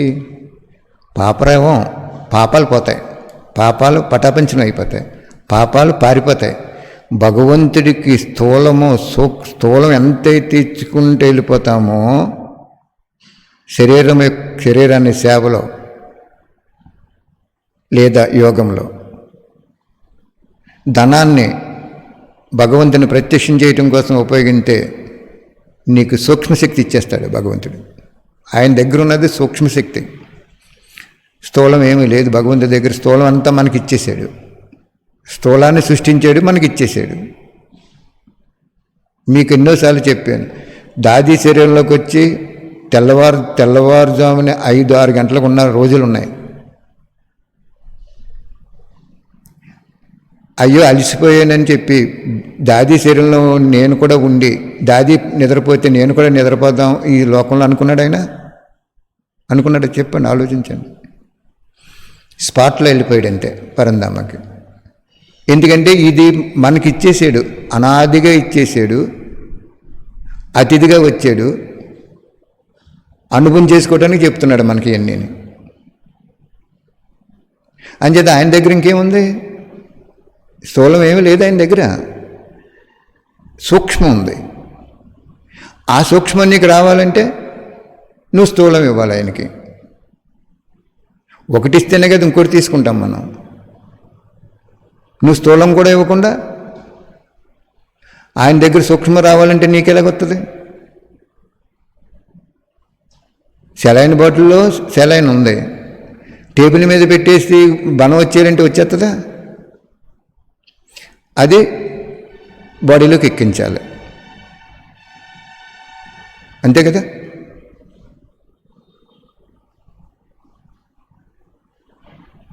కాబట్టి బాబా చెప్తున్నారు ఇక్కడ, జ్ఞానం ఆది నుండి అంతిమ వరకు మహావాక్యాల్లో ఏమి చెప్పారు బాబా, మనం ఎలా నడుచుకోవాలి, పరమతాన్ని పక్కనెట్టాలి, మన మనసు చెప్పింది పక్కనెట్టాలి, సాంగత్య దోషాన్ని పక్కనెట్టాలి, వాతావరణాన్ని పక్కనెట్టాలి, పరమాత్మనే పెట్టుకోవాలి, అప్పుడు సంశయం రాకూడదన్నాడు. మీకు చెప్పాను ఎన్నోసార్లు, కోటి పుస్తకాలు పంచిపెట్టేటప్పుడు డబ్బులు లేవంటే బాబా అన్నారు, రేపు రోజు ఎలా గడుస్తుందో చూడకుండా అర్పణ అయిపోతే వాళ్ళకి ప్రపంచం అంతా అర్పణ అయిపోద్దని చెప్పాడు బాబా. అలాగే అర్పణ అయిపోయాం, 5 లక్షలు దాచుకున్నాం మేము, ఒక్కొక్కరు 1 లక్ష. రేపు రోజు ఎలా గడుస్తుంది అనుకుని దాసాను నేనున్నా లేకపోతే పిల్లలు చూసుకుంటారని. వాళ్ళు బాబాయ్ వెంట ఉన్నారు, నా వెంట స్థూలంగా ఉన్నారు. నేను వయసు పెద్దది, నేను ముందెళ్ళిపోతే బ్రహ్మబాబాలాగా పరిస్థితి ఏంటి అని వాళ్ళకు 1 లక్ష రూపాయలు వేసి సంవత్సరానికి, ఆ రోజుల్లో 8,600 వడ్డీ వచ్చేది, బ్యాంకులో వేసుకున్నాం. దాంతో మీరు భోజనం చేసినా బట్టలు చేసుకున్నా ఏం చేసుకున్నా అని చెప్పి వాళ్ళు ఏం చేసేవారంటే, మాకెందుకు బాబా డాడీ వేరుగానే అని యజ్ఞంలో వేసేసుకునేవారు. అటువంటి స్థితిలో బాబా వాణిలో ఏం చెప్పాడు, రేపు రోజు ఎలా గడుపుతుందో ఆలోచించకుండా సర్వస్వ త్యాగి అయితే వాళ్ళకి ప్రపంచం అంతా బలైపోద్ది, నేను కూడా అంటే ఆయన బలైపోయాడు. అక్కడ ఆయన ఎప్పుడైతే బలైపోయాడు ప్రపంచం బలైపోద్ది. ఏం చేత ఆయన ఆజ్ఞ లేకుండా ఏది జరగదు. ఒక టీచర్కి ఒకటి ఇచ్చాడు అంటే బాబా ఆజ్ఞ లేకుండా జరగదు, మీరు గుర్తుంచుకోండి. ఒక విద్యార్థికి ఒకటి ఇచ్చాడు అంటే బాబా ఆజ్ఞ లేకుండా ఏది జరగదు. అంతే, పట్టుకెళ్ళిపోయాను, తీసేసాం, బ్యాంకులో తీసేసాం, అక్కడికి వెళ్ళాం. అప్పుడు 8 రూపాయల బుక్, 6 రూపాయలకి వాళ్ళు కూడా సహయోగం అయిపోయారు. రేపు రోజు ఎలా గడుతుందని చెప్పి ఇప్పుడు ఉంచుకుంటే 52 లక్షల పుస్తకాలు అయిపోయినాయి, ఇంకా 2-3 లక్షలు తయారైపోతున్నాయి ఇప్పుడే. అంచేత ఇక్కడ ఏం చెప్తున్నాడు బాబా, నా గురించి ఎందుకు చెప్తున్నావు అంటే నాకు అనుభవాలు అయ్యే ఉన్నాయి. మరి నేను ఏదైనా ఒక పదార్థం తింటే, బాబు ఈ పదార్థం చాలా రుచిగా ఉంది అంటాను, తినని పదార్థాన్ని నేను చెప్తే బాగోదు కదా. అంచేత నేను గొప్ప చెప్పుకుంటున్నాను నేను ఎప్పుడు అనుకోకండి, నేను గొప్ప ఎప్పుడు చెప్పుకోను. ఎందుకు అంటే భగవంతుడు వెళ్ళిపోతున్నాడనే బాధ ఉంటుంది నాకు. భగవంతుడు వెళ్ళిపోయాడు అన్నప్పుడు మనం శ్రీకృష్ణుడు దగ్గర, శ్రీకృష్ణుడికి కొడుగ్గా పుట్టిన, శ్రీకృష్ణుడికి సంబంధికుడైన శివభావం ముందు శ్రీకృష్ణుడు ఏం గొప్పండి. శివ పరమాత్ముడి ముందు, జ్ఞానసాగరుడు ముందు ఆ బంగారు మహల్ ఏమైనా గొప్పదా? ఆ శ్రీకృష్ణుడితో పాత్ర అభినయించడం ఏమైనా గొప్పదా? ఎవరికి కావాలి? నాకైతే అక్కర్లేదు, నాకు పెద్ద ఇంట్రెస్ట్ కూడా లేదు సత్యయుగం రావటానికి. నేను వద్దు బాబా, ఇంకెక్కడైనా గెలాక్సీలో ఇటువంటివి ఉంటే అక్కడ అని కోరుకుంటాను. కానీ అది లాస్ట్, నేను ఇంకా క్లోజ్ చేసేటప్పుడు విషయాలన్నీ మీకు చెప్తాను. అసలు బ్రహ్మబాబా ఉన్నప్పుడు యజ్ఞం ఏం జరిగింది, ఎవరు ఏ పాత్రధారులు వచ్చారు, మధ్యలో ఎవరు వచ్చారు, ఏ పాత్రధారులు వచ్చారు, అంతిమలో ఎవరు వస్తారో, అసలు నా పాత్ర ఏంటి, మీ పాత్ర ఏంటి, ఆయన పాత్ర ఏంటి, అన్నీ కూడా లాస్ట్నే ఇంకొక 10 రోజుల్లో క్లోజ్ అయిపోద్దనగా బాబా చెప్పమన్నారు. చెప్పిస్తాను కూడా, నాకు అనిపించేసింది. అంచేత శివబాబా లేనప్పుడు శ్రీకృష్ణుడు మనకు కావాలా? శ్రీకృష్ణుడి దగ్గర ఉన్న ఒకటే, ఎక్కడున్నా ఒకటి. అక్కడ ఎవరికి కావాలి? రోజు రోజుకి, గంట గంటకి, నిమిషానికి, సెకండ్కి భాగ్యం పెరిగిపోద్ది. అక్కడ ఇక్కడ సెకండ్కి, గంట గంటకి, నేను రోజు రోజుకి భాగ్యం పెరిగిపోద్ది. ఇక్కడ ఆయన హృదయ సింహాసనంలో ఊయల కింద ఊగుతూ ఉంటాం మనం ఇక్కడ. అసలు అటువంటి భగవంతుడు నీకొచ్చి జ్ఞానం చెప్తున్నాడంటే ఆ వాక్యం మీద నీకు నమ్మకం లేకపోతే ఇంక నువ్వు బాబా పిల్లోడివేంటి? నో, బాబా పిల్లోడు కాదు.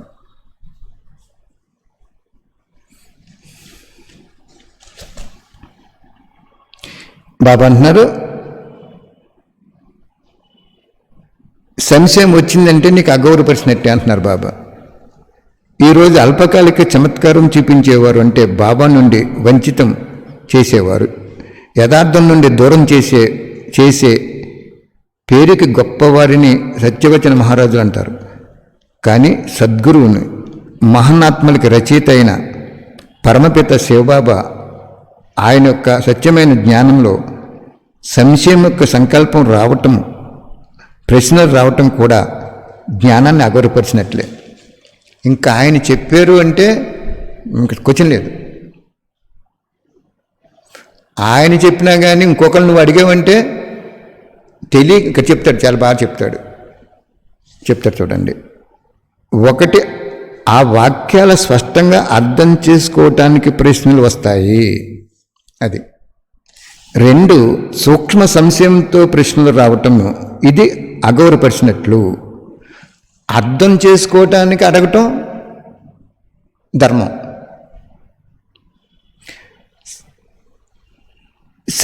సూక్ష్మ సంశయంతో అడగటం బాబా అగౌరవపరిచినట్లు అంటున్నాడు. మరి ఈరోజు నిజంగా బ్రాహ్మణాత్మలో ప్రపంచం అల్లకొల్లోలం అయిపోయింది. మరణాలు, వ్యాధులు, ఆర్థిక ఇబ్బందులు, ఎలాగ బతుకుతున్నారో ఏంటో ఏమీ తెలియని స్థితిలోకి భయభ్రాంతులతో జీవిస్తున్నప్పుడు బాబా పిల్లలు ఇంకా ఆస్తులు, ఐశ్వర్యాలు ఎన్ని పెంచుకుంటున్నారు, టీచర్స్తో సహా పెంచుకుంటున్నారు.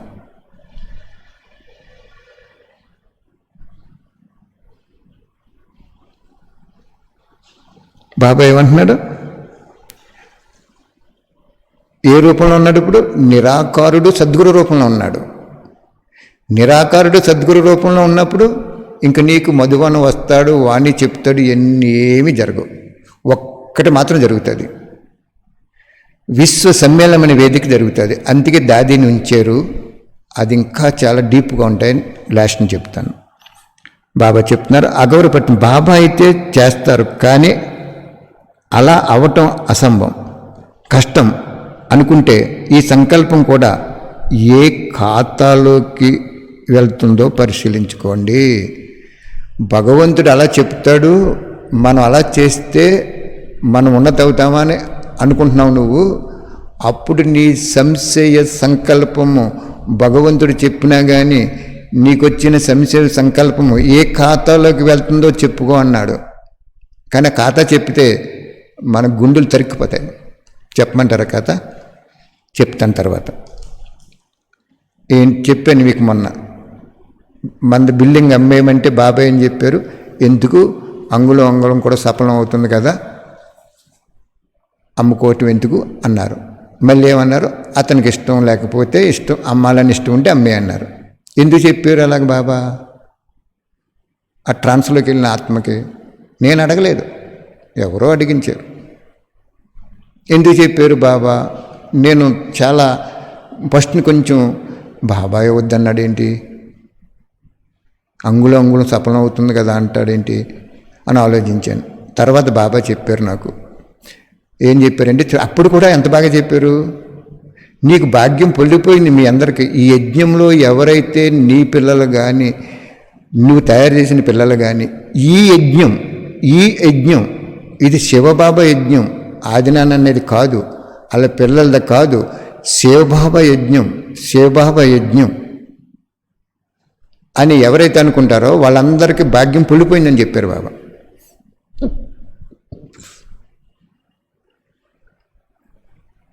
ఇప్పుడు చూడండి, పల్లెలు కూడా టౌన్లో అయిపోయినాయి కదా.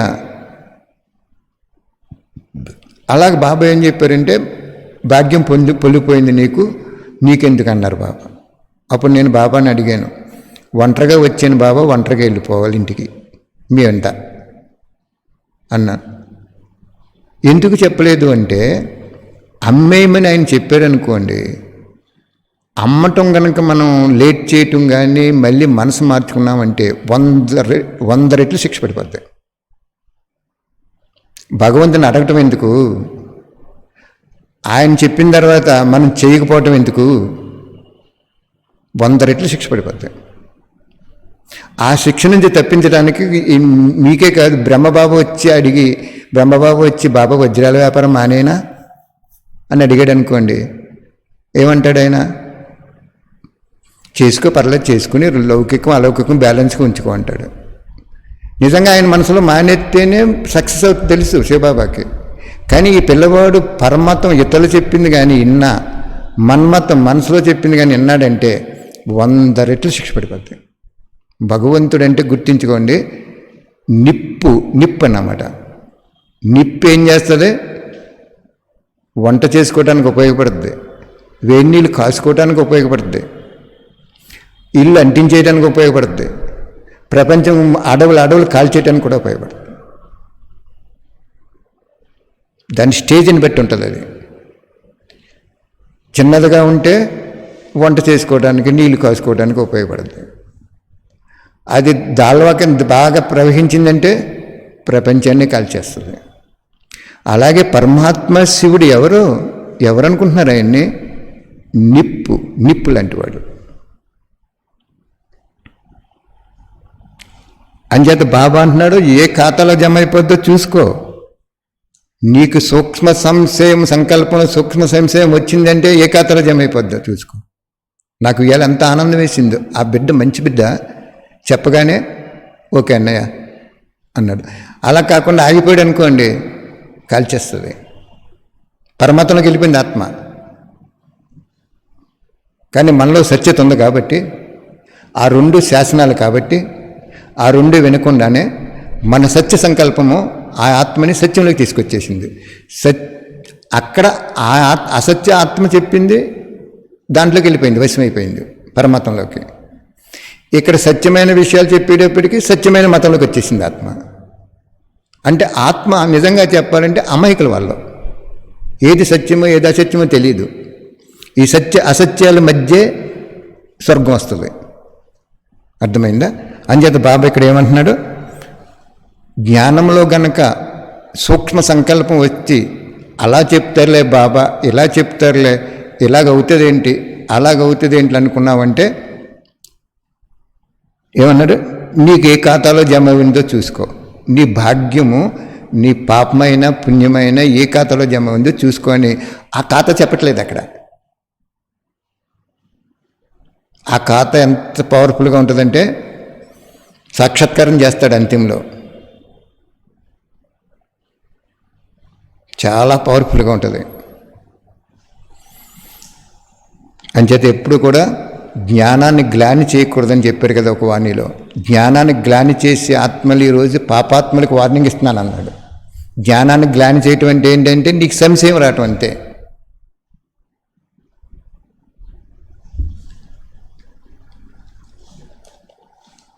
మూడో విషయం, స్వయంపై గౌరవం అంటే ఏంటి అంటున్నారు బాబా.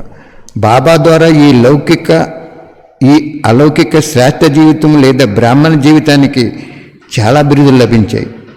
మరియు అనేక గుణాలు మరియు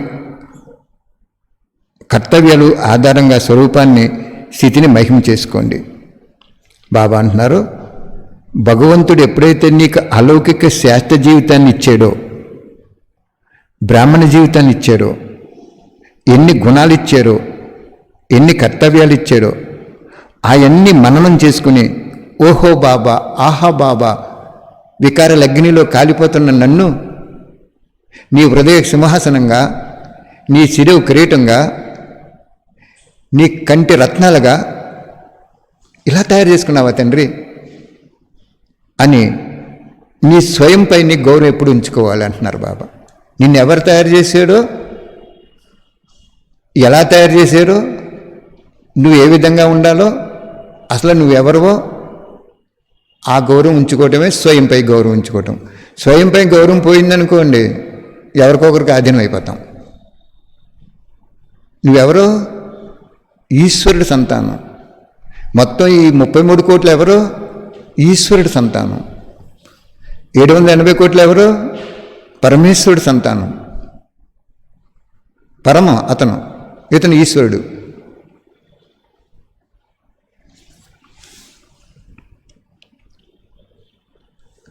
ఎప్పుడు కూడా బలహీన పడకండి మీరు అంటున్నారు బాబా.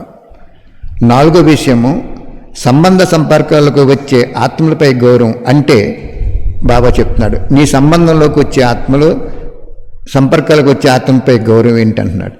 మన దగ్గరికి వచ్చిన ప్రతి ఆత్మపై గౌరవం అంటే మన దగ్గరికి వచ్చిన ప్రతి ఆత్మపై, అంటే బ్రాహ్మణ ఆత్మైన, అజ్ఞాని ఆత్మైన, ప్రతి ఒక్కరిపై శ్రేష్ఠ భావన ఉంటే ఉన్నతంగా చేసే భావన, మరి ముందుకు తీసుకెళ్లే భావన, విశ్వకళ్యాణం యొక్క భావన ఉండాలి.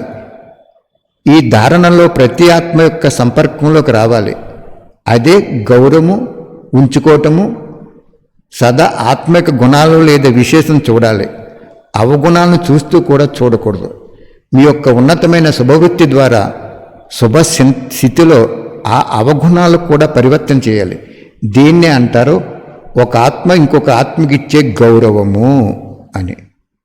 అర్థమైందా? 4వ గౌరవం, మీ సంబంధ సంపర్కాలకు వచ్చే బ్రాహ్మణాత్మ అయినా, జ్ఞాని ఆత్మ అయినా, అజ్ఞాని ఆత్మ అయినా వాళ్ళని శుభభావనతో భాగ్యం తయారు చేసి ముందుకు తీసుకెళ్ళటం అది గౌరవం అంటే. వాళ్ళని సంతోషపరచడం గౌరవం అంటే. అంతేగాని వాళ్ళు అసహించుకోవటం గౌరవం కాదు. అసహించుకోవటం గౌరవా? చెప్పండి. ఈ లెక్కన మనం ఏ స్టేజ్లో ఉన్నాం ఇప్పుడు? బాబా పిల్లలు బయట డ్రెస్ వేసుకుని పోతేనే సెంటర్కి రాని ఉన్నటువంటి స్టేజ్లో కూడా ఉన్నాం మనం. డ్రెస్ స్వర్గాన్ని తీసుకొస్తుందా? ఏ డ్రెస్ వేసుకోవాలి? నిరాకారి స్థితిలై స్వస్థితిలో ఉండాలి. నిరాకారి స్థితిలో ఉండటమే సద్గురుకి గౌరవించినట్టు అని చెప్తున్నాడు ఇక్కడ. గొప్ప పాయింట్ చెప్పాడు ఈరోజు బాబా. మీకు చెప్పటం వలన నా ఆత్మకు అనుభవం అయింది. లేకపోతే నాకు ఆ పాయింట్ జ్ఞాపకం లేదు. ఎప్పుడైనా చదువుకుని మర్చిపోయి ఉంటాను నేను. 79 సంవత్సరం కాబట్టి ఇది. ఎంత బాగా చెప్పాడైనా. సద్గురువుకి గౌరవం ఇవ్వటం అంటే నువ్వు నిరాకారి స్థితిలై కర్మ చేయటం అన్నాడు. వండర్ఫుల్ పాయింట్ అన్నమాట. అది కనీవిని ఎరగని పాయింట్ అన్నమాట. ఏ ఖురాన్, బైబిల్, భగవద్గీత, ఈ శాస్త్రాలు ఎక్కడా లేనటువంటి మహోన్నతమైన వాక్యం అన్నమాట. అది ఉన్నామా మనం అలాగా? ఇప్పుడు సద్గురు రూపంలోకి వచ్చేసాడు ఆయన. నిరాకారి స్థితిలై కర్మ చేయాలి, ఆలోచించాలి, మాట్లాడాలి, చూడాలి, వినాలి, వినిపించాలి. వండర్ఫుల్ పాయింట్ అన్నమాట. 31 సంవత్సరాల నుంచి ఈ మహావాక్యాలు చదువుకుంటున్నాను నేను. నాకే ఆ పాయింట్ ఈరోజు తెలిసింది. చక్కగా అందరికీ చెప్తాను. బాబా నాకు హృదయం ఇచ్చాడు. నువ్వు సద్గురు పాత్రలోకి వచ్చేసాడు బాబా అంటే నిరాకార స్థితిలోకి వచ్చేసాడు. ఇంకా టీచర్ పాత్ర ఉండదు, ఏమీ ఉండదు. ఇంకా తల్లి పాత్ర ఉండదు, తండ్రి పాత్ర ఉండదు. నిరాకారుడు కెమెరా ముందు యాక్ట్ చేసినట్టు తల్లిగా, తండ్రిగా, టీచర్గా యాక్ట్ చేశాడు ఎన్నాళ్ళను. ఇప్పుడు మళ్ళీ నిరాకారుడు అయిపోయాడు. ఆ 3 పాత్రలు తీసాడు. వండర్ఫుల్ అన్నమాట.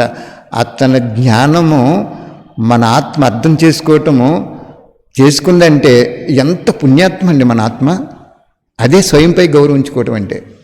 మన ఆత్మ స్వయం నిరాకారుడు చెప్పినటువంటి జ్ఞానము మన నిరాకారి ఆత్మస్థితిలో ఉండి వింటున్నప్పుడు ఆత్మ ఆనందాన్ని, అమృతాన్ని, అద్భుతాన్ని అనుభవం చేసుకుంటుందంటే వా బాబా, వా బాబా, వా. గొప్ప జ్ఞానము. ఈ సైన్స్ సాధనాలు నీ జ్ఞానం కోసం ఇచ్చేవా తండ్రి? బయట వాళ్ళకేమో ఇక్కడ స్వర్గం ఇచ్చావు, మాకు నీ జ్ఞానాన్ని ప్రసారం చేయడానికి ఇచ్చేవా? వరల్డ్ అంతా అన్ని భాషల్లో కూడా ఈ జ్ఞానాన్ని ఇలాగ అనుభవం చేసి ఇలా చెప్పించే బాబా. ఎవరి ద్వారా అయినా సరే అనుభవం అవ్వాలి. నవల కాదు, నవల కాలక్షేపానికి, కంటి మీద కునుకు రాకుండా ఉండటానికి. నవలు చదువుతారు. ఎవరైనా రక్త సంబంధి ఎక్కడికైనా వెళ్ళినప్పుడు వాళ్ళతోటి కనెక్షన్ లేదు కాబట్టి, నిద్ర రాదు కాబట్టి వాళ్ళు ఎలాగున్నారో అని అప్పుడు నవలు చదువుతారు వాళ్ళు. నవల ఇది? చెప్పండి, నవల బాబా ఇది? నీ జ్ఞానం నవల? నో. నవిలేయాలి జ్ఞానాన్ని. హృదయంలో నవిలేయాలి. హృదయం పీల్చేసుకోవాలి జ్ఞానాన్ని.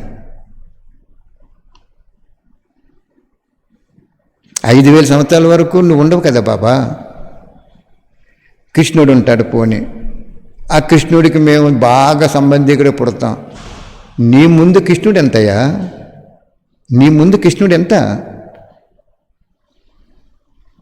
నీ నిరాకారి లోకం ముందు ఆ బంగారు మహల్ ఎంత అవసరం? అది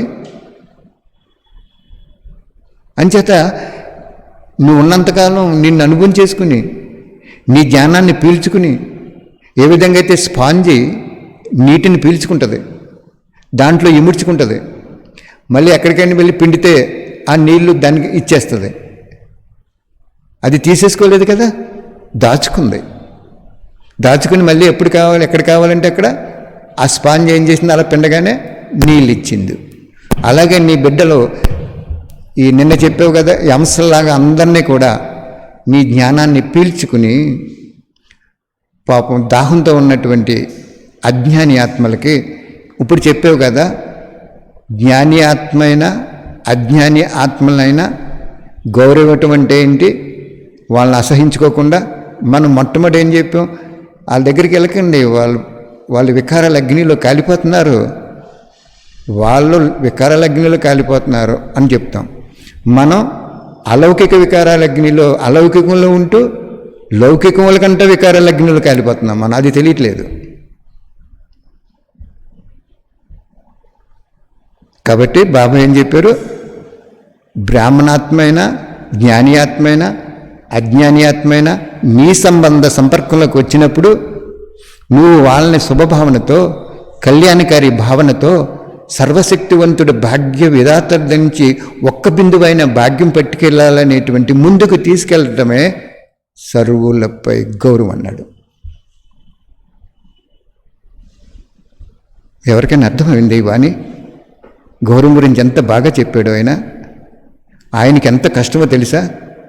పరంధామ నుండి దాది గారి శరీరంలోకి వచ్చి ఆ ఆత్మని పక్కకు పంపి వేరే చోటకి పంపి బ్రహ్మను పక్కనెట్టుకుని ఆయన అక్కడుండి జ్ఞానం చెప్తున్నాడు అంటే ఆయన రుణము అస్సలు 0.5% కూడా తీర్చుకోలేము మనం. మన కోసం కష్టపడుతున్నాడు అతను. ఏ లోకంలో ఉంటాడు అతను? పరంధామంలో ఉంటాడు ఆయన. ఈ శరీరంలోకి వచ్చేటప్పటికి ఆయనకి ఇరుగ్గా ఉంటుంది. అది బ్రహ్మను ఎందుకు తీసుకొస్తారు? మనం టోలీలు పెడతాం. భగవంతుడు అజన్మ అభోక్త శరీరం అంటారు. మరి ఆయన తింటాడా? తినడు. నువ్వు ప్రేమతో పెడుతున్నావు, నువ్వు టోలీ పెడుతున్నావు. ఏం టోలీ? ఆ టోలీ కాదు పెడతాం మనం. మనస్సు కరిగిపోయి మనస్సులో ఒక అమృత బిందువులు, బాబా ఈ టోలీ తీసుకుంటావా? మన మనస్సు ఆయన ఎదురుకుండా కరిగిపోయి ఆయన వచ్చి చెప్తున్నాడు అంటే 5,000 సంవత్సరాలకు ఒకసారి వచ్చి దాది శరీరంలోకి వచ్చి మధువన నివాసిగా వచ్చి నిరాకారుడు సాకారంలోకి వచ్చి వాణి చెప్తున్నప్పుడు మన హృదయము అమృత బిందువులాగా కరిగిపోయి మంచు బిందువులు ఎలాగైతే అద్దం మీద పెడుతున్నప్పుడు ఎలా మెరుస్తాయో అలాగ మన హృదయం మెరిసిపోయి ఆయన హృదయ సింహాసనాధికారి అయిపోవాలి. కానీ ఆ టోలీలు ఎవరికి కావాలి? అందుకే ఆ టోలీలు పెడతాం కూడా ఎంతో కొంత ప్రేమని బ్రహ్మబాబాని తీసుకొస్తాడు. అర్థమైందా? ఆయన ఎంత మంచోడో అర్థమైందా? ఇంకా చెప్పాలా? అనుభవం చేసుకోండి. ఆత్మిక తండ్రికి, ఆత్మిక విశ్వం యొక్క పిల్లల యొక్క నమస్కారము మరియు శతకోటి వందనములు. 780 కోట్లు పిల్లలున్నారు ఆయనకి ఆత్మరూపంలో. వాళ్ళ భాగ్యాన్ని బట్టి వాళ్ళ పాత్ర అభినయిస్తున్నారు. 780 కోట్ల ఆత్మలకి ఆయన సాక్షాత్కారం అవ్వాలి. అది ఆయన ధర్మం. అది శక్తిహీన ఆత్మకి సాక్షాత్కారం చేయించాలి. శక్తిగల ఆత్మకి దివ్యబుద్ధి ద్వారా సాక్షాత్కారం చేయించాలి. ఎంత గొప్పవాడో చూశారు ఆయన. మనం బ్రహ్మకుమారి బాబా కాదు, అతను అందరి బాబా. డేట్ కావాలి, అది 23వ తారీఖు 3వ నెల 88లో చూసుకోండి.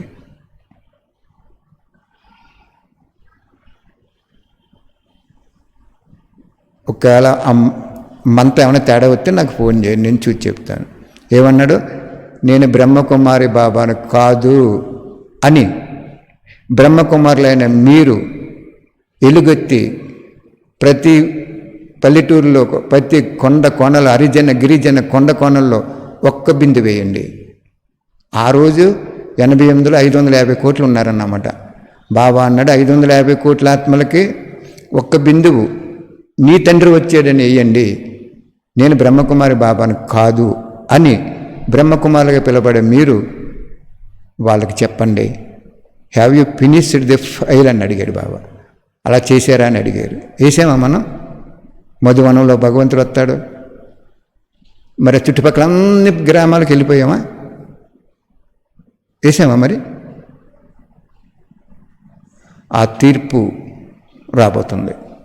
ఎవరు వేశారు, ఎవరు ఎంత చేశారు, ఎవరు సంశయ సంకల్పంలో బాబా జ్ఞానాన్ని గ్లాని చేశారు, సూక్ష్మ సంకల్పంలో ఎవరు మన్మతంలోకి వెళ్ళిపోయారు, శ్రీమతం తప్పుకున్నారు, ఎవరు పరమతంలోకి వెళ్ళిపోయారు, ఎవరు సాంగత్య దోషంలోకి వెళ్ళిపోయారు, ఎవరు ప్రకృతి పరిస్థితులకు వశమైపోయారు, ఇవన్నీ మన కళ్ళకు కట్టినట్టు చూపించేస్తాడు.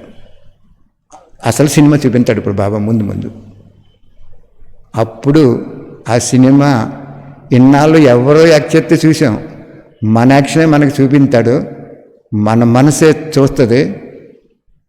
జై జయకారాలు వస్తాయా, ఆహాకారాలు వస్తాయా, పశ్చాత్తాపడతారా, ఈ 3 రకాలుగా మనకు చూపించాడు. అది వచ్చేస్తుంది, అది రిలీజ్ అయిపోద్ది పిక్చరు. త్వరలో సెన్సార్ అవుతుంది. ఇంకా యాక్షన్ అయిపోయింది, మనకి 6 నెలలు యాక్షన్ అయిపోయింది. మీరు నమ్మండి, బాబా చెప్పారు నాకు, ఈ 6 నెలలు ప్రిపరేషన్ హాలిడేస్ ఇచ్చాను. నిరాకారి స్థితిలో ఆజ్ఞాకారిగా ఎవరున్నారో అన్ని రికార్డ్ అయిపోయినాయని చెప్పారు బాబా. గర్వంగా చెప్పగలను నేను, ఆనందంగా చెప్పగలను నేను, నిజాయితీగా చెప్పగలను నేను. ఆయన చెప్పింది ఏది దాచుకోను నేను. కాబట్టి మీరు కూడా పరిశీలన చేసుకోండి.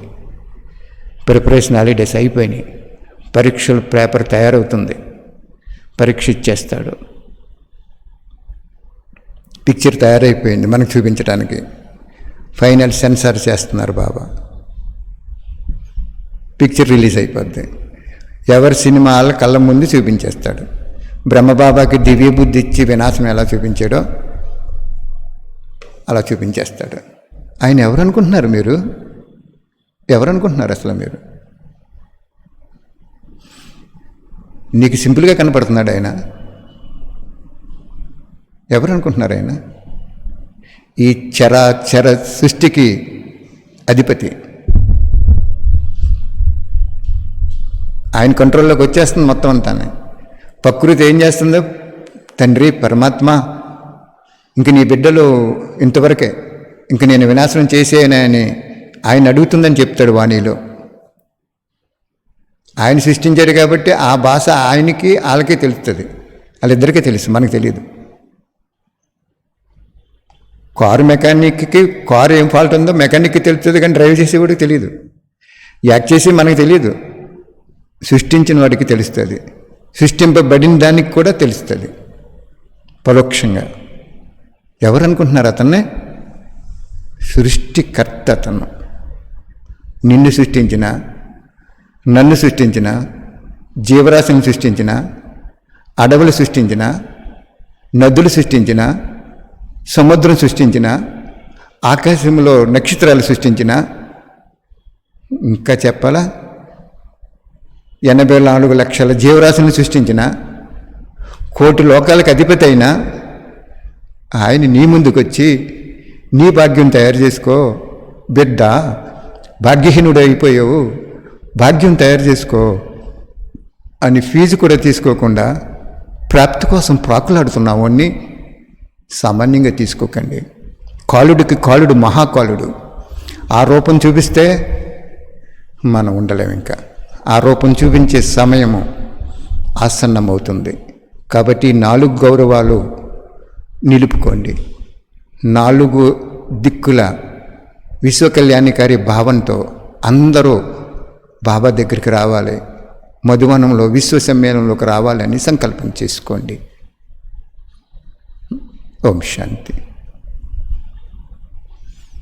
ఆత్మిక తండ్రికి ఆత్మిక పిల్లల యొక్క ప్రియ స్మృతులు మరియు నమస్తే.